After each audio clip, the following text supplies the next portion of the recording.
Kemarin kita telah melihat bagaimana firman Tuhan adalah cermin yang memperlihatkan keberadaan spiritual batiniah kita. Seseorang dapat menyimpulkan hal ini dengan berkata, "Ingatlah bahwa saat Anda membaca Alkitab Anda juga sedang membaca Anda." Ketika seorang Kristen telah mengalami pengalaman spiritual dilahirkan kembali, suatu kehidupan spiritual baru lahir di dalam dirinya oleh firman Tuhan yang diterima oleh iman di dalam jiwanya. Rasul Petrus mengatakan tentang orang-orang Kristen ini dilahirkan kembali, bukan dari benih yang dapat binasa, melainkan yang tidak dapat binasa, oleh firman Tuhan yang hidup dan bertahan, atau tinggal menetap selama-lamanya.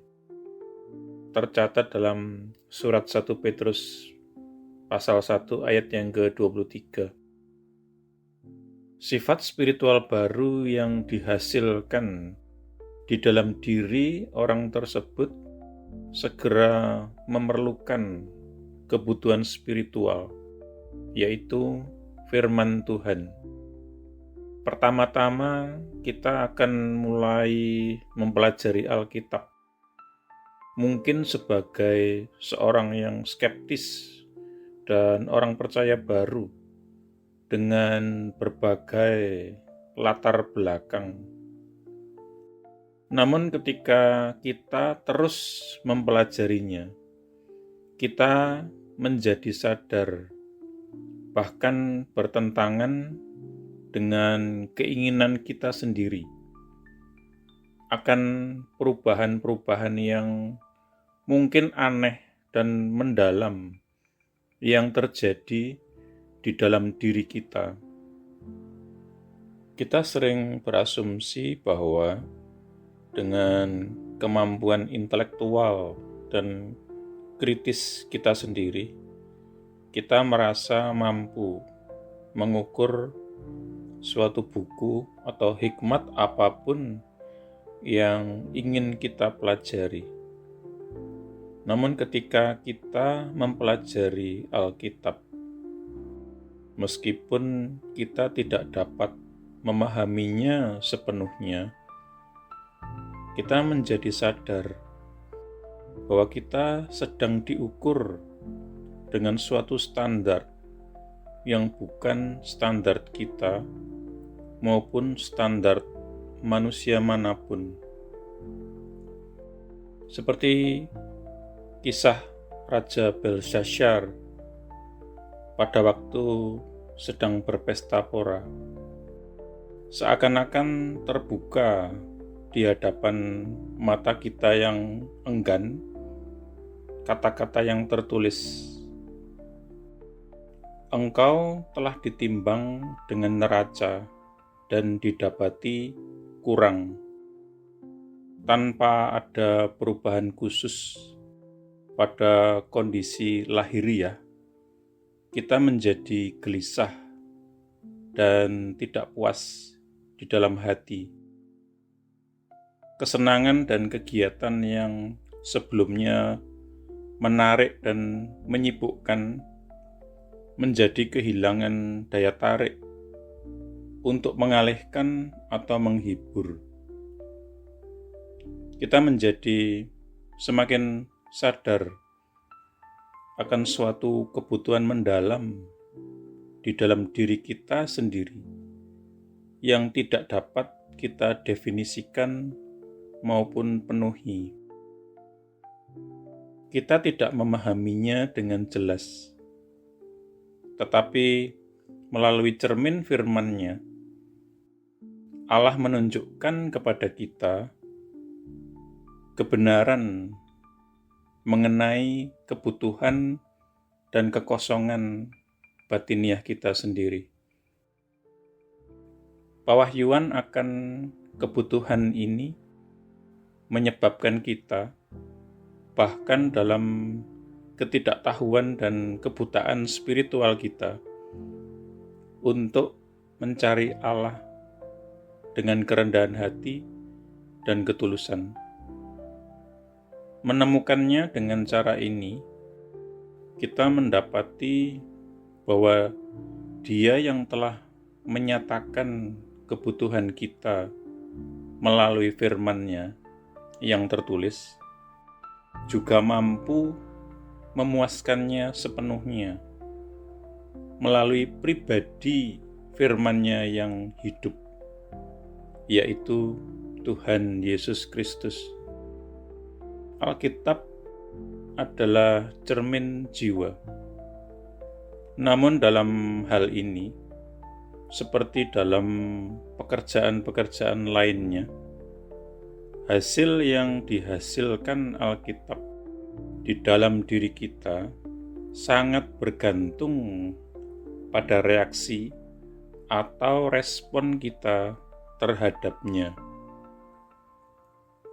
Secara alami, ketika kita memandang ke dalam cermin, kita biasanya melakukannya dengan maksud untuk bertindak berdasarkan apapun yang disingkapkan cermin itu kepada kita.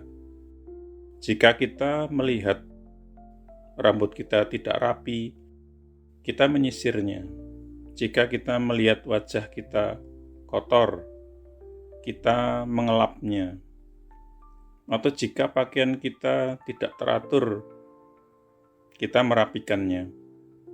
Jika kita melihat tanda-tanda kelainan, infeksi pada kulit, kita berkonsultasi dengan dokter supaya mendapatkan perawatan yang tepat. Untuk menerima manfaat dari cermin firman Tuhan, kita harus bertindak dengan cara yang sama. Jika cermin itu menyingkapkan suatu kondisi kenajisan spiritual, kita harus segera mencari penyucian yang datang kepada kita melalui darah Kristus.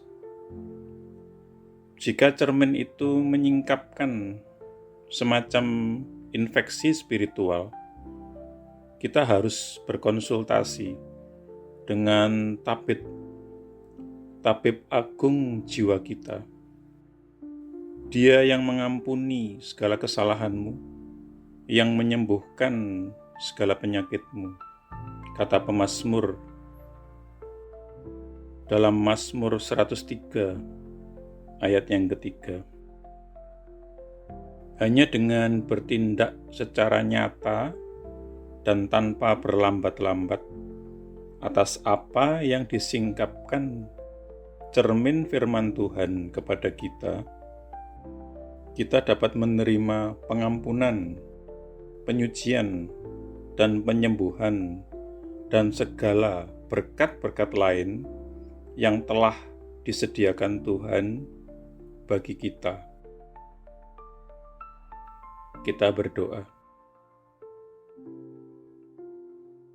Terima kasih Tuhan Yesus untuk cermin firman-Mu yang menunjukkan kepadaku di mana masih ada pertobatan-pertobatan yang harus aku lakukan dalam hidupku dan dalam pengabdianku kepadamu.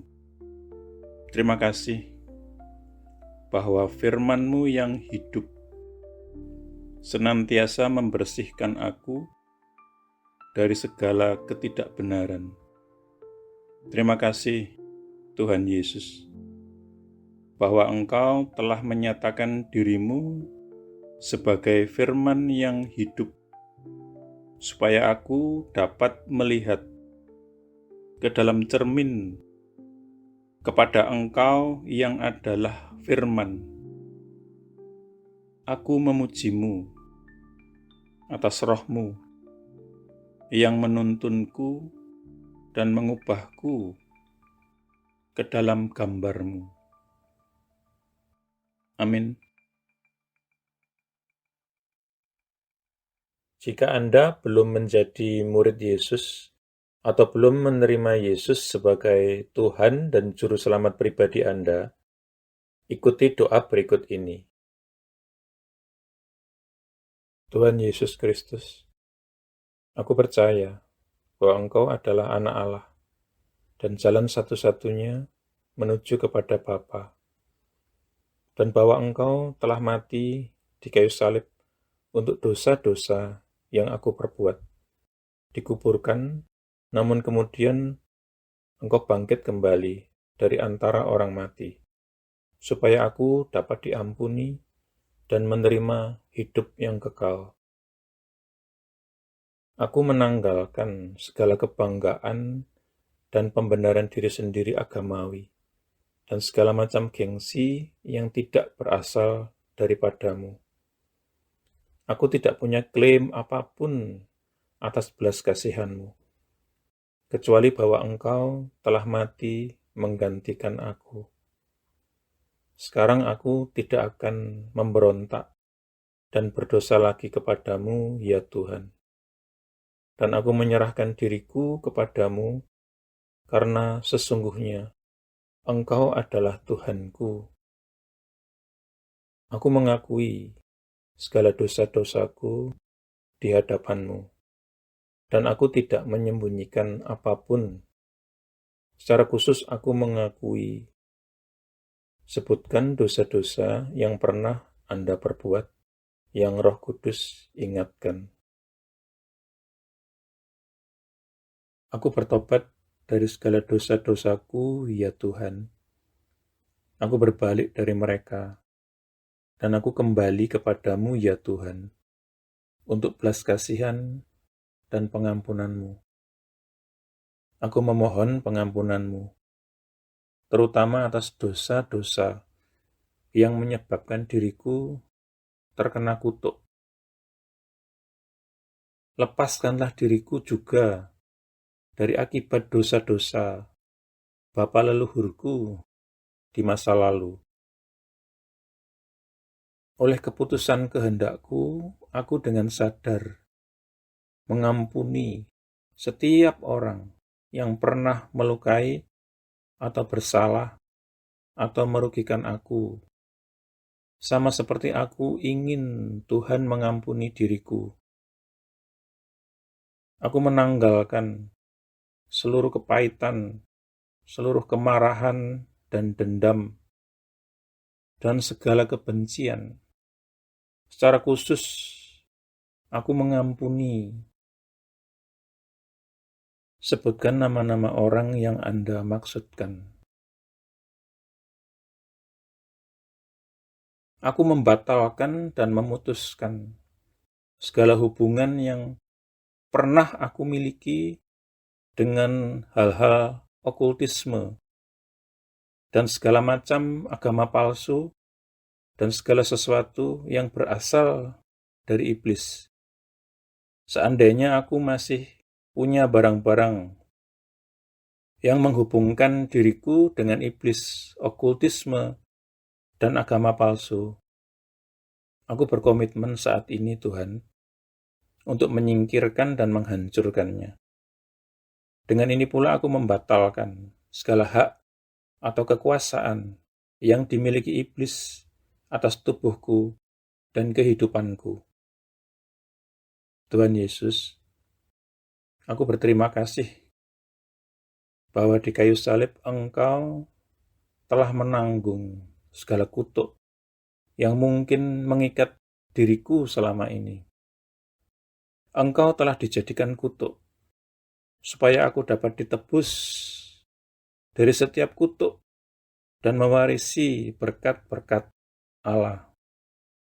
Atas dasar itu, aku memohon Engkau, Tuhan, untuk melepaskan aku dan membebaskan aku dari segala kutuk yang mengikat kehidupanku di dalam nama-Mu, Tuhan Yesus Kristus. Aku menyerahkan diri dan menundukkan diri kepadamu ya Tuhan, dan aku melawan iblis. Dengan iman, aku menerima kelepasanku sekarang, dan kuucapkan terima kasih Tuhan untuk kelepasan ini. Amin. Selanjutnya Anda bisa mendapatkan pengajaran meletakkan fondasi bagi murid Yesus dengan subscribe di channel ini. Tuhan Yesus memberkati.